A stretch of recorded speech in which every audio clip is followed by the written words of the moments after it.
भागवत महापुराण पंचम स्कंद 9वां अध्याय। भरत जी का ब्राह्मण कुल में जन्म।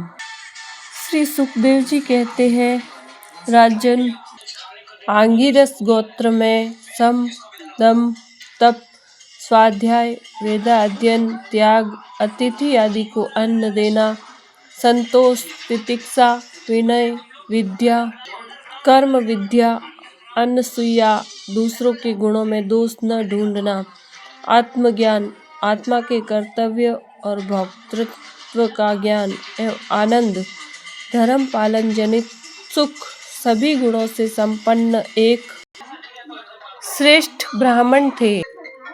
उनकी बड़ी स्त्री से उन्हीं के समान विद्या, शील, आचार, रूप और उदारता आदि गुणों वाले 9 पुत्र हुए तथा छोटी पत्नी से एक ही साथ एक पुत्र और एक कन्या का जन्म हुआ।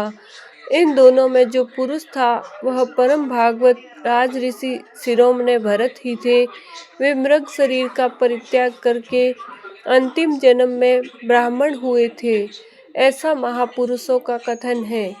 इस जन्म में भी भगवान की कृपा से अपनी पूर्व जन्म परंपरा का स्मरण रहने के कारण वे इस आशंका से ही कि कहीं फिर कोई विघ्न उपस्थित न हो जाए, अपने स्वजनों के संग से भी बहुत डरते थे। हर समय जिनका श्रवण, स्मरण और गुण कीर्तन सब प्रकार के कर्म बंधन को काट देता है, श्री भगवान के उन युगल चरण कमलों को ही हृदय में धारण किए रहते थे तथा दूसरों की दृष्टि में अपने को पागल, मूर्ख, अंधे और बहरे के समान दिखाते। पिता का तो उनमें भी वैसा ही स्नेह था, इसलिए ब्राह्मण देवता ने अपने पागल पुत्र के भी शास्त्र अनुसार समावर्तन पर्यंत विवाह के पूर्व के सभी संस्कार करने के विचार से उनका उपनयन संस्कार किया। यद्यपि वे चाहते नहीं थे तो भी पिता का कर्तव्य है कि पुत्र को शिक्षा दे। इस शास्त्र विधि के अनुसार उन्होंने इन्हें शौच, आचमन आदि आवश्यक कर्मों की शिक्षा दी, किंतु भरत जी तो पिता के सामने ही उनके उपदेश के विरुद्ध आचरण करने लगते थे। पिता चाहते थे कि वर्षा काल में इसे वेदाध्ययन आरंभ करा दूं, किंतु वसंत और ग्रीष्म ऋतु के चैत्र, वैशाख, ज्येष्ठ और आषाढ़ 4 महीनों तक पढ़ाते रहने पर भी वे इन्हें व्याहति और शिरोमंत्र प्रणव के सहित त्रिपदा गायत्री भी अच्छी तरह याद न करा सके। ऐसा होने पर भी अपने इस पुत्र में उनका आत्मा के समान अनुराग था, इसलिए इसकी प्रवृत्ति न होने पर भी वे पुत्र को अच्छी तरह शिक्षा देनी चाहिए।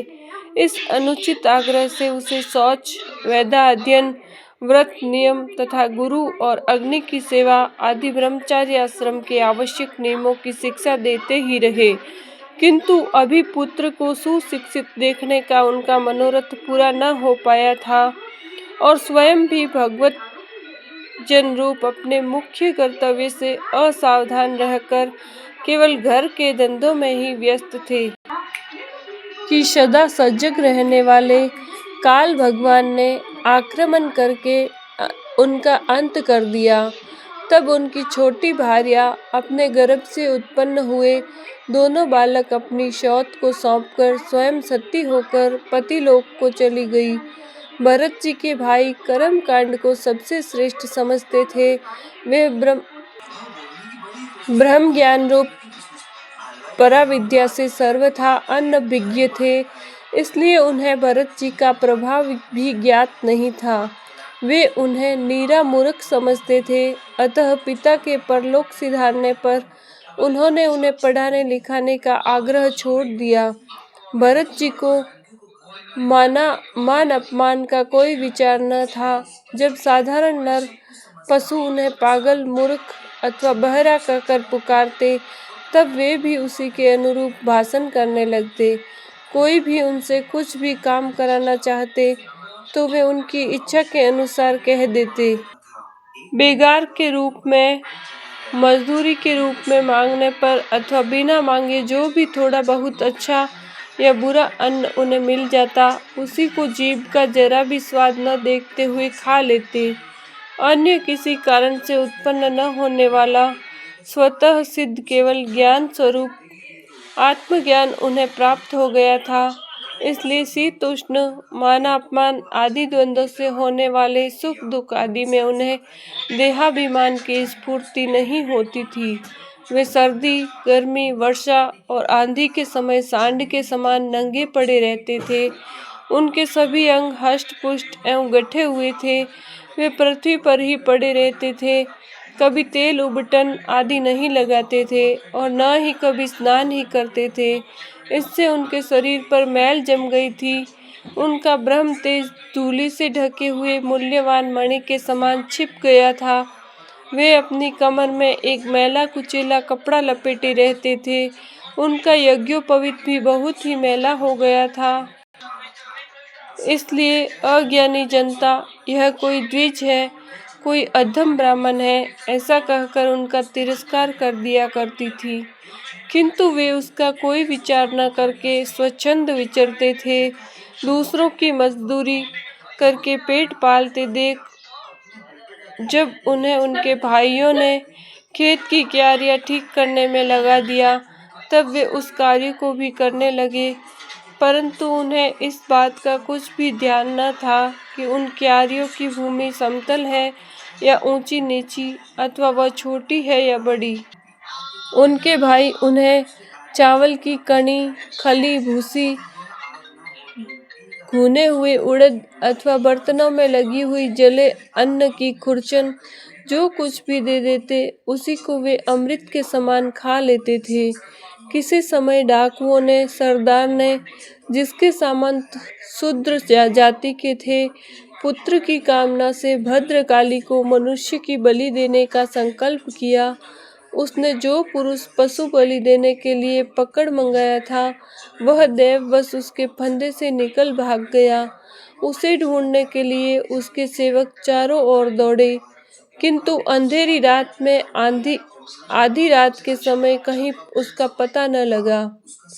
इसी समय दैव योग से अकस्मात उनकी दृष्टि उन आंगिरस गोत्रीय ब्राह्मण कुमार पर पड़ी, जो वीर आसन से बैठे हुए मृग, वराह आदि जीवों से खेतों की रखवाली कर रहे थे।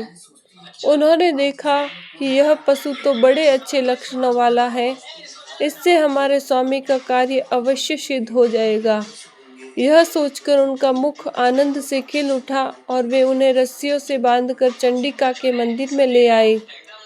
तदंतर उन चोरों ने अपनी पद्धति के अनुसार विधि पूर्वक उनको अभिषेक एवं स्नान कराकर कोरे वस्त्र पहनाए तथा नाना प्रकार के आभूषण, चंदन, माला और तिलक आदि से विभूषित कर अच्छी तरह भोजन कराया।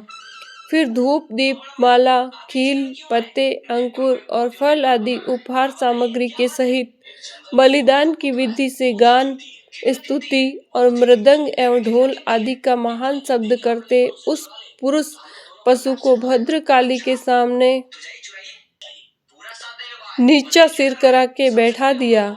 इसके पश्चात दस्युराज के पुरोहित बने हुए लुटेरे ने उस नर पशु के रुधिर से देवी को तृप्त करने के लिए देवी मंत्रों से अभिमंत्रित एक तीक्ष्ण खड्ग उठाया। चोर स्वभाव से तो रजोगुणी तमोगुणी थे ही, धन के मद से उनका चित्त और भी उन्मत्त हो गया था। हिंसा में भी उनकी स्वाभाविक रुचि थी। उस समय तो वे भगवान के अंश स्वरूप ब्राह्मण कुल का तिरस्कार करके स्वच्छंदता से कुमार्ग की ओर बढ़ रहे थे। आपत्ति काल में भी जिस हिंसा का अनुमोदन किया गया है, उसमें भी ब्राह्मण वध का सर्वथा निषेध है। तो भी वे साक्षात ब्रह्म भाव को प्राप्त हुए वैरहीन तथा समस्त प्राणियों के सुहृदय एक ब्रह्म ऋषि कुमार की बलि देना चाहते थे। यह भयंकर कुकर्म देखकर देवी भद्रकाली के शरीर में अति दुस्सह ब्रह्म तेज से दाह होने लगा और वे एकाएक मूर्ति को फोड़कर प्रकट हो गई। अत्यंत असहनशीलता और क्रोध के कारण उनकी भौहें चढ़ी हुई थी तथा कराल दाढ़ों और चढ़ी हुई लाल आंखों के कारण उनका चेहरा बड़ा भयानक जान पड़ता था। उनके उस विकराल वेश को देखकर ऐसा जान पड़ता था मानो वे इस संसार का संहार कर डालेगी। उन्होंने क्रोध से तड़ककर बड़ा भीषण अट्टहास किया और उछलकर उस अभिमंत्रित खड्ग से ही उन सारे पापियों के सिर उड़ा दिए और अपने गणों के सहित उनके गले से बहता हुआ गरम गरम रुधिर रूप आसव पीकर अति उन्मत्त हो ऊंचे स्वर से गाती और नाचती हुई उन सिरों को ही गेंद बनाकर खेलने लगी। सच है, महापुरुषों के प्रति किया हुआ अत्याचार रूप अपराध इसी प्रकार ज्यों का त्यों अपने ही ऊपर पड़ता है। परीक्षित, जिनकी देहाभिमान रूप सुदृढ़ हृदय ग्रंथि छूट गई है, जो समस्त प्राणियों के सुहृदय एवं आत्मा तथा वैरहीन है, साक्षात भगवान ही भद्रकाली आदि भिन्न भिन्न रूप धारण करके अपने कभी न चूकने वाले काल चक्र रूप श्रेष्ठ शस्त्र से जिनकी रक्षा करते हैं और जिन्होंने भगवान के निर्भय चरण कमलों का आश्रय ले रखा है, उन भगवत भक्त परमहंसों के लिए अपना सिर कटने का अवसर आने पर भी किसी प्रकार व्याकुल न होना, यह कोई बड़े आश्चर्य की बात नहीं है। बोले श्री कृष्णचंद्र भगवान की जय।